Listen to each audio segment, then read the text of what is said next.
अस्सलाम वालेकुम। Last class में हम product and sum of ideals के बारे में पढ़ रहे थे और एक एग्जांपल हमने कहा था कि हमने देखी थी और वो एग्जांपल ये थी कि अगर डी हमारे पास एम और एन का जीसीडी हो जाए, डी अगर एम और एन का जीसीडी हो जाए तो एम प्लस एन यानी कि जो एम से जनरेट होने वाला आइडियल होगा प्लस जो एन से जनरेट होने वाला आइडियल होगा वो सेम होगा डी से जनरेट होने वाले आइडियल के। ये हमने एग्जाम्पल देखी थी। इसको हम प्रूव कर सकते हैं और प्रोसीजर इसको प्रूव करने का ये होगा कि जाहिर है कि दो सेट्स को प्रूव करने के लिए जा रहे हैं कि वो इक्वल हैं। तो पहले लेफ्ट हैंड साइड वाले सेट को राइट हैंड साइड वाले सेट के बराबर उसका सबसेट शो करेंगे और फिर राइट हैंड वाले साइड वाले सेट को लेफ्ट हैंड वाले सेट का सबसेट शो करेंगे। तो इससे हमारे पास दोनों इक्वल प्रूव हो जाएंगे। तो इसके लिए हम क्या करते हैं, हम ये अस्यूम करते हैं कि लेट एक एलिमेंट हमने लिया ए जो कि इस सेट से है, यानी कि इन दोनों आइडियल्स के सम से ये मौजूद है। फॉर एग्जांपल अगर इसे आप आई कह रहे हैं और इसे जे कह रहे हैं तो इसका मतलब है कि आप ऐसे लिख सकते हैं कि A belongs to I plus J. ठीक है, तो इसका मतलब ये होगा कि then there exist there exist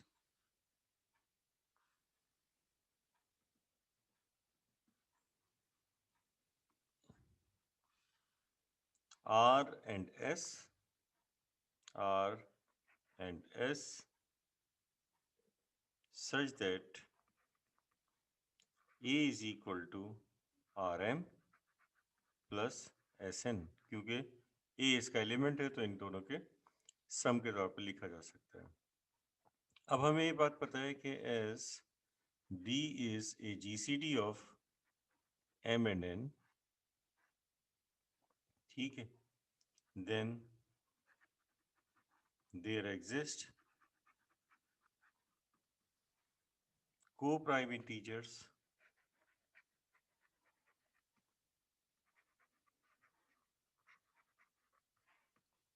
m1 and n1 such that, अब क्योंकि d इसका जीसीडी है किसका, m और n का, तो इसका मतलब ये हुआ कि m is equal to d times some m1 and n is equal to d times some n1। तो इस तरह से आपके पास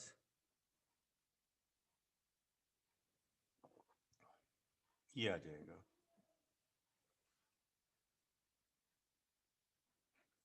दस अब हमारे पास a जो है वो इसके इक्वल था, तो a अब बराबर हो जाएगा r, m की जगह हम रख देंगे d m1, फिर उसके बाद हम n की जगह रख देंगे, नहीं s, n की जगह रख देंगे d n1।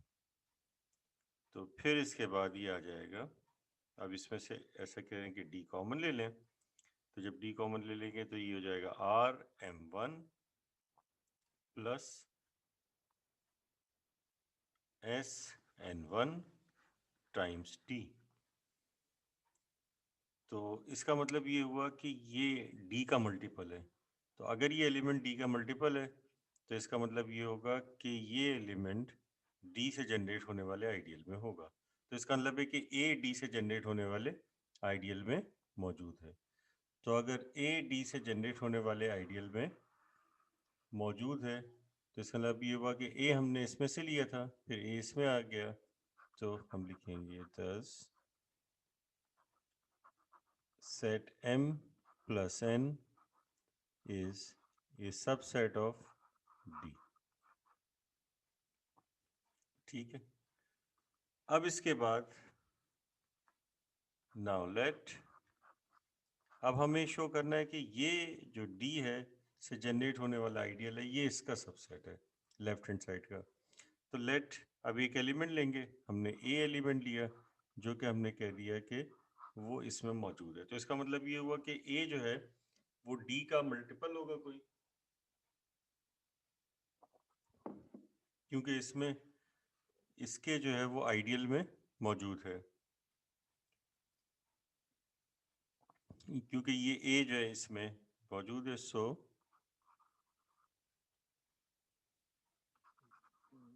There exist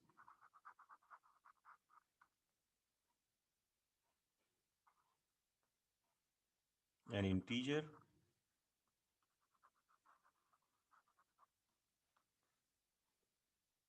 E such that A is equal to DE। A DE के इक्वल आ गया। अब एज हमें ये बात पता है कि as D is a GCD of Mn, तो then there exists X and Y such that D is equal to XM plus YN।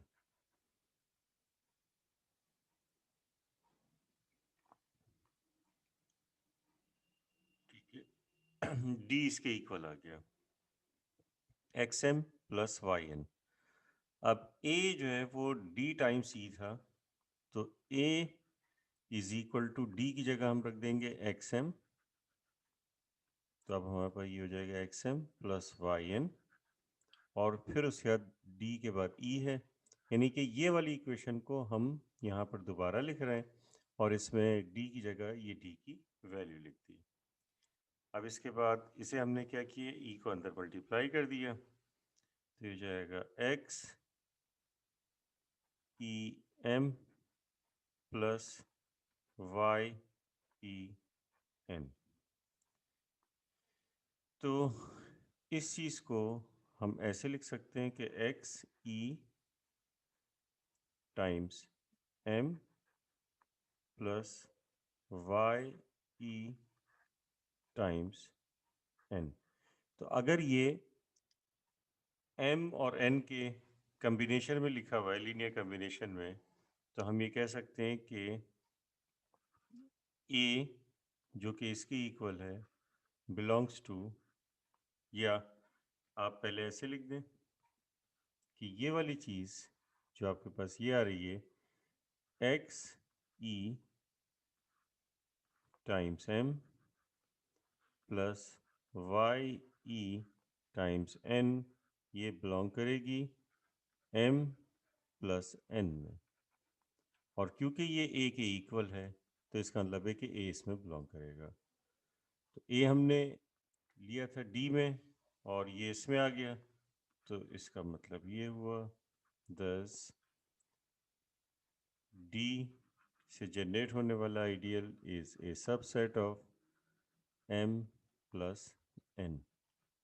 Hence क्योंकि दोनों एक दूसरे के सबसेट हैं, तो M plus N is equal to D। तो इस तरह से ये हमने प्रूव कर दिया। अब उसके बाद एक रिजल्ट जो है और देखते हैं, जो कि आपको प्रॉपर आइडियल जो है वो प्राइम आइडियल, यानी कि एक प्रॉपर आइडियल प्राइम आइडियल कब होगा उसके लिए जो सफिशिएंट कंडीशन होती है उसको ये बताएगा। तो नेक्स्ट हमारा थ्योरम है, बल्कि आज का पहला theorem,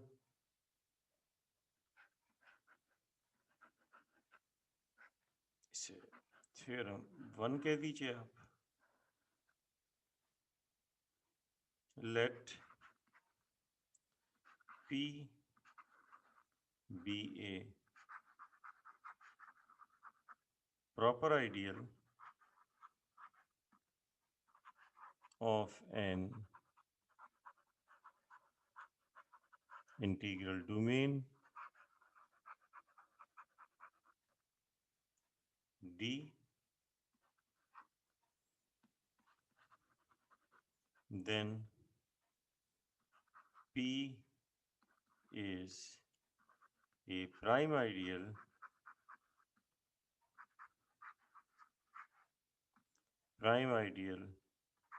if and only if for any two ideals A and B of D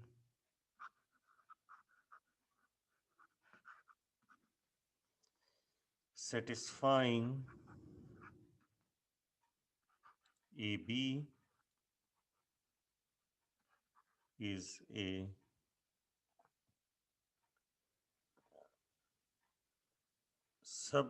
subset of P, then either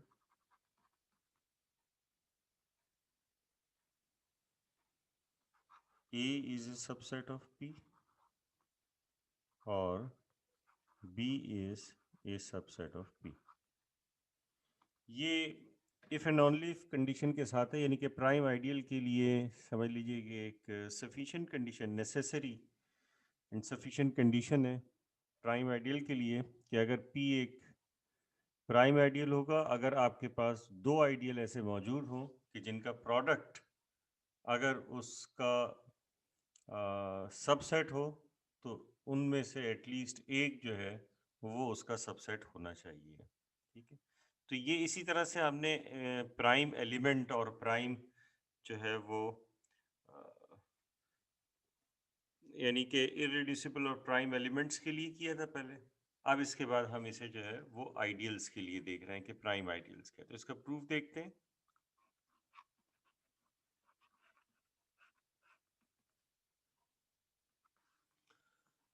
तो पहले तो ये दिया हुआ है कि P एक प्रॉपर आइडियल है, तो ये तो गिवन है। ठीक है, तो let P be a proper ideal, proper ideal of D with the property, ये वाली प्रॉपर्टी सेटिस्फाई हो रही है, ये हम एज्यूम कर लेते हैं। With AB is a subset of P implies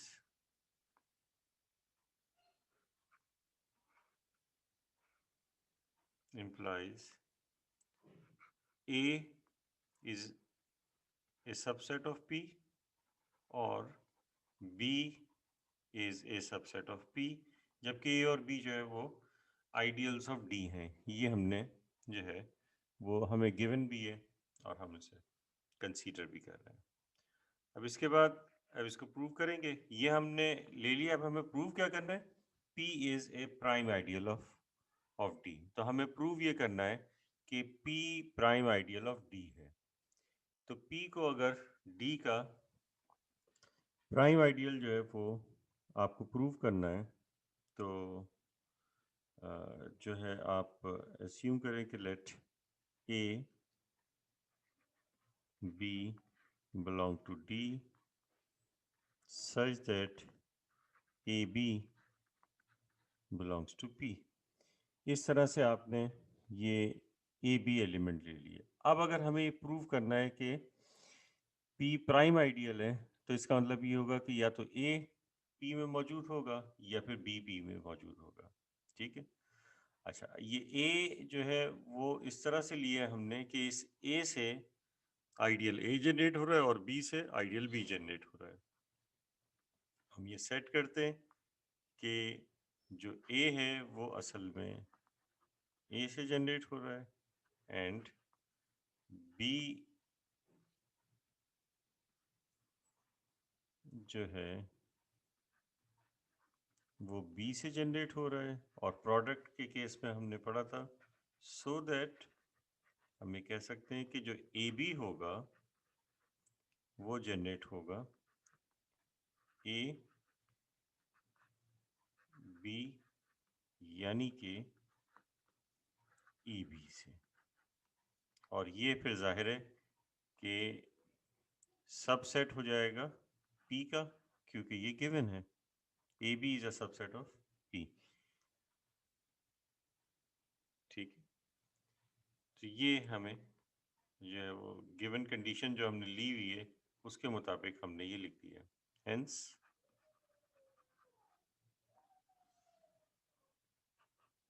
A is a subset of P. अब ए सबसेट ऑफ पी हो जाएगा, क्योंकि अगर ए बी जो है ये प्रोडक्ट इसमें मौजूद है। ठीक है, तो ये दिया हुआ है कि A is a subset of P, ये कंडीशन गिवन है। गिवन है तो इसका मतलब हम ये ले सकते हैं कि A is a subset of P, तो ए से जनरेट होने वाला आइडियल है, तो आप ये भी लिख सकते हैं इसकी जगह, तो ये लिख दिया। और B is a subset of P. Thus अगर ये ए से जनरेट होने वाला आइडियल पी का सबसेट है, तो ए का हर एलिमेंट पी में मौजूद होगा, तो ए का एलिमेंट ए भी है, तो इसका मतलब ये होगा कि A belongs to P.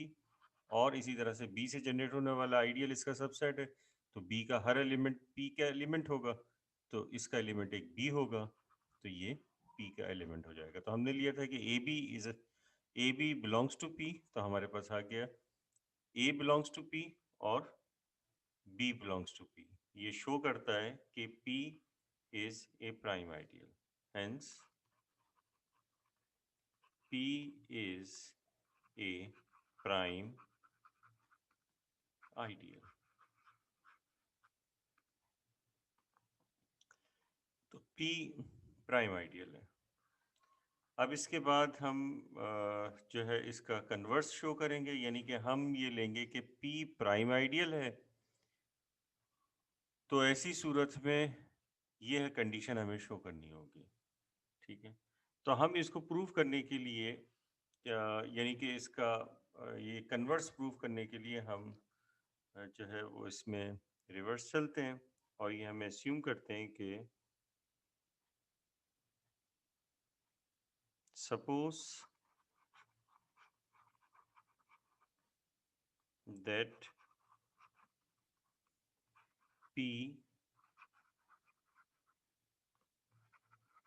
does not satisfy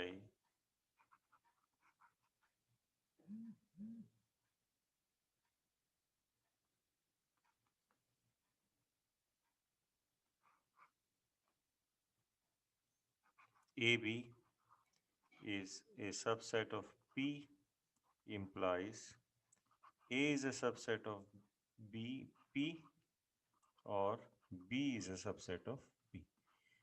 हम से assume कर लेते हैं कि P इसको सेटिस्फाई नहीं करता। ठीक है, अब इसके बाद हमने लिखा देन, तो अगर ये सेटिस्फाई नहीं करता है तो हम लिखा then there exist ideals A and B of D with, अब ये प्रॉपर्टी होगी कि A is not a subset of P and B is not a subset of P, लेकिन AB is a subset of P। ठीक है, अब हमने ये लिखा कि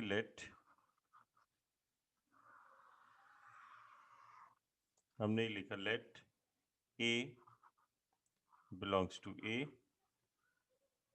ठीक है, अगर A जो है वो इसका सबसेट नहीं है, तो A का, तो इसका हमने अस्यूम कर लिया कि अगर हम A एलिमेंट ले रहे हैं A का, तो इसका मतलब है कि ये P का एलिमेंट नहीं होगा, क्योंकि अगर हमने A का कोई एलिमेंट लिया है तो इसका A का हर एलिमेंट अगर P का एलिमेंट बन जाए तो वो उसका सबसेट हो जाएगा। तो हम ये कह रहे हैं कि let A belongs to A and A does not belong to P, यानी कि ए क्योंकि इसका सबसेट नहीं है तो ऐसा एलिमेंट मौजूद होगा ए में जो ए का तो होगा लेकिन पी का नहीं होगा, तो हमने ए का एक ऐसा एलिमेंट ए ले लिया जो कि पी का एलिमेंट नहीं है। एंड इसी तरह से बी में एक एलिमेंट ले लिया जो कि बी का एलिमेंट है लेकिन पी का एलिमेंट नहीं है वो। ठीक है, देन ये बात पता है कि हमें ए बी ये बिलोंग करेगा ए बी को, ये प्रोडक्ट ऑफ आइडियल्स में हमने पढ़ा था। अच्छा, हमें ये दिया हुआ है कि A B is a subset of P.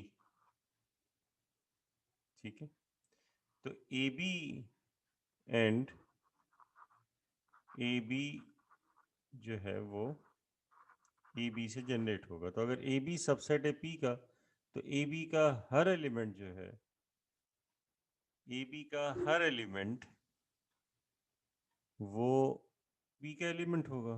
तो ए बी का ये एलिमेंट होगा ए बी, तो ये भी पी का एलिमेंट होना चाहिए। ठीक है, तो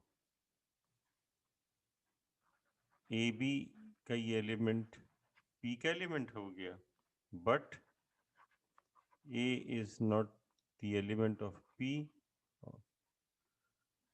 एंड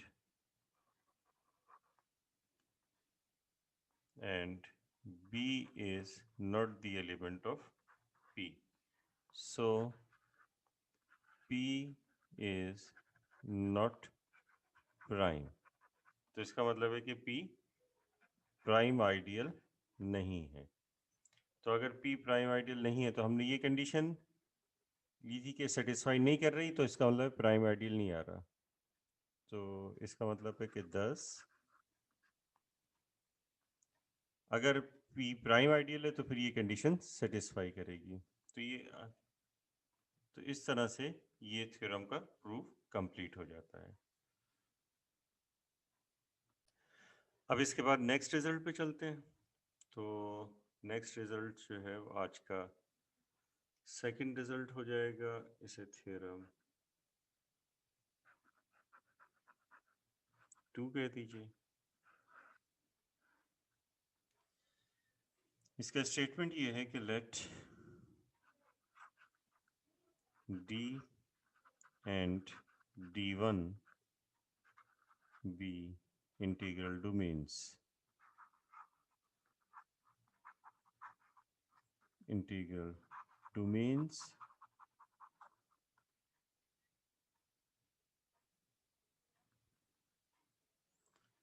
satisfying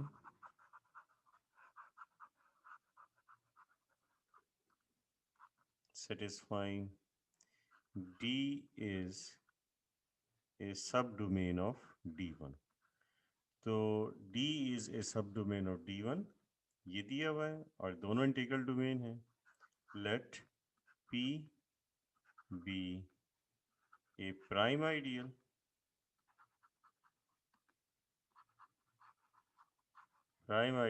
of D1।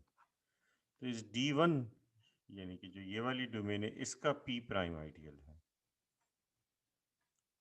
ठीक है, such that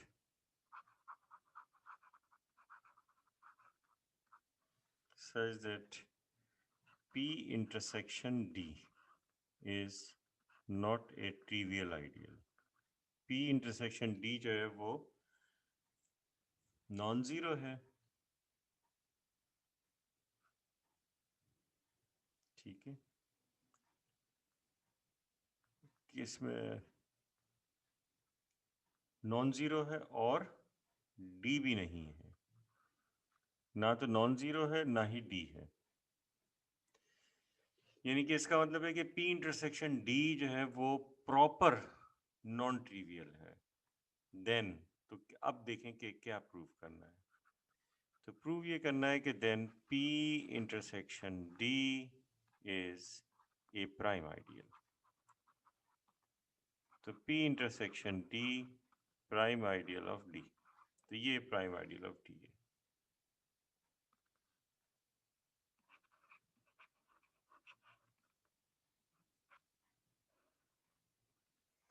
अब देखिए इसका प्रूफ करते हैं। हमें P intersection D prime ideal show करना है। तो पहले तो ये शो करना पड़ेगा कि ये आइडियल भी होगा या नहीं।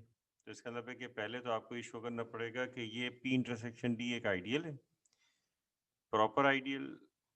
तो ये तो दिया हुआ है कि ये प्रॉपर नॉन ट्रिवियल है, ये सेट प्रॉपर नॉन ट्रिवियल है, लेकिन वो आइडियल है, ये शो करना पड़ेगा। फिर जब ये शो कर देंगे कि ये आइडियल है, तो फिर उसके बाद शो करेंगे कि वो प्राइम आइडियल है। ठीक है, तो इसके लिए हमने एज्यूम किया कि let A B belong to P intersection D। अगर A B P intersection D में है तो दिस इम्प्लाइज ए जो है, ए और बी दोनों P में भी होंगे एंड ए और बी दोनों D में भी होंगे। ठीक है, तो ए और बी जो है वो दोनों होंगे।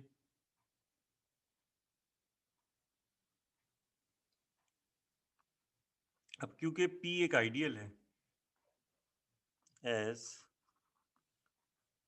P इज एन आइडियल, तो P के आइडियल होने की वजह से इन दोनों का सम जो होगा वो P में भी होगा। यानी A और B अगर P में है और P आइडियल है तो A प्लस B जो है ये भी P में होगा। ठीक है, and D is an integral domain या सब domain of D, and D is ए सब domain of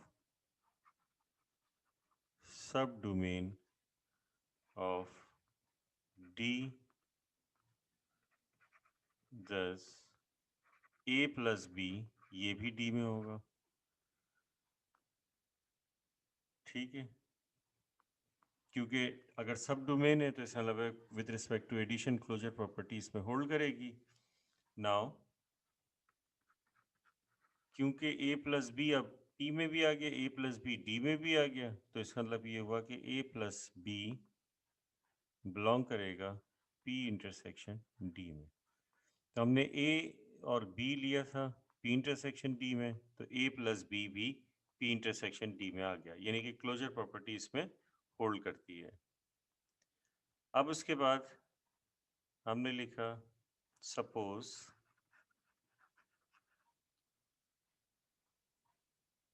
A belongs to P intersection D and D। अब क्योंकि हम अब शो क्या करने जा रहे हैं कि ये P intersection D is an ideal of D, पहले प्राइम आइडियल से पहले आइडियल ऑफ D। तो हमने एक एलिमेंट लिया P इंटरसेक्शन D में A, और एक एलिमेंट लेंगे D बिलोंग्स टू D। अगर हम ये प्रूव कर दें कि D टाइम्स A या A टाइम्स D इस P इंटरसेक्शन D में है, तो ये प्रूव हो जाएगा कि P intersection D is an ideal of D। ठीक है, तो अब क्या है कि D हमने इसका एलिमेंट ले लिया है, हमने स्मॉल d का एलिमेंट ले लिया है। अगर हमारे पास स्मॉल d का एलिमेंट है, ठीक है, तो और हमें पता है कि जो है वो ना, हम ये कह सकते हैं कि A जो है वो P का भी एलिमेंट होगा एंड A जो है वो D का भी एलिमेंट होगा। क्यों? क्योंकि A जो है वो हमने वो P इंटरसेक्शन D का एलिमेंट लिया है, तो A P का भी एलिमेंट है और A D का भी एलिमेंट है। ठीक है, अब D is an element of D1। ठीक है, D is an element of D1 since D is a subdomain of D1। D is a subdomain of D1, तो अगर कोई एलिमेंट D का है तो वो D1 का भी होगा। Thus ए डी, या आप ए डी लिख दें या डी ए लिख दें, तो D A belongs to P. क्यों? क्योंकि ए पी का एलिमेंट है और डी डी वन एल का एलिमेंट है। P is an ideal of D one, तो डी ए बिलोंग करेगा पी को। And by closure property of multiplication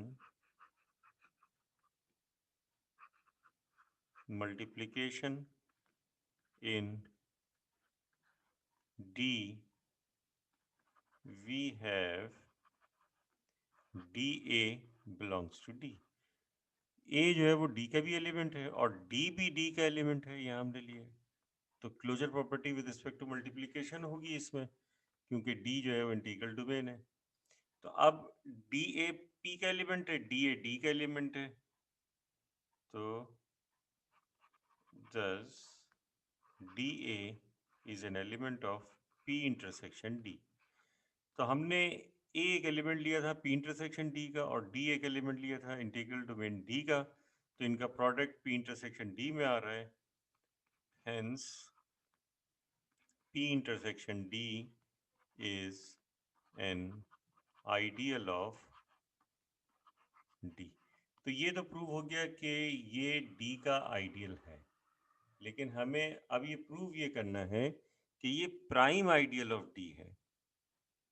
ठीक है, और हमारी असम्पशन ये भी है कि ये तो गिवन है कि ये जीरो भी नहीं है और डी भी नहीं, यानी कि ये जो आइडियल आया है पी इंटरसेक्शन डी, ये प्रॉपर नॉन ट्रिवियल आइडियल है। ठीक है, अब हमें इसको शो करना है कि ये प्राइम आइडियल है। तो प्राइम आइडियल शो करने के लिए हमने जो है वो क्या किया, हमने एस्यूम किया कि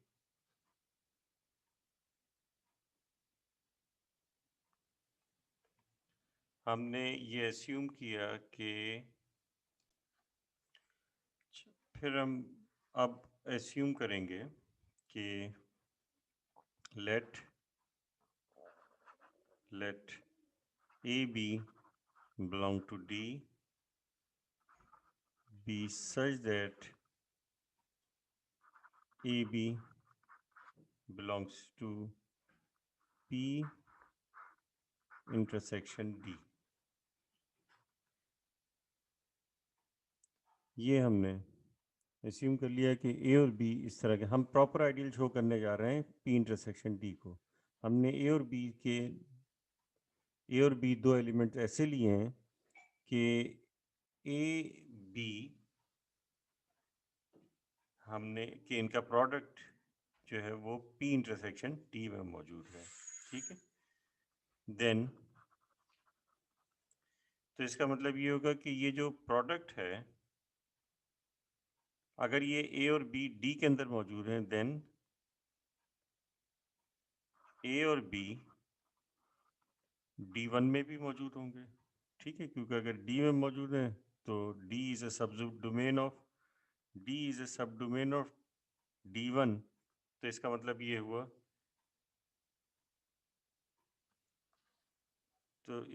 ये हुआ, कि ये D1 में आ जाएगा। ठीक, क्योंकि D इज़ ए सब domain of D1 and AB P में मौजूद है। ठीक है, ये बात हमें पता है कि AB जो है वो P में मौजूद होगा, क्योंकि P जो है as P is prime ideal, ये लिखा है प्राइम आइडियल ऑफ D।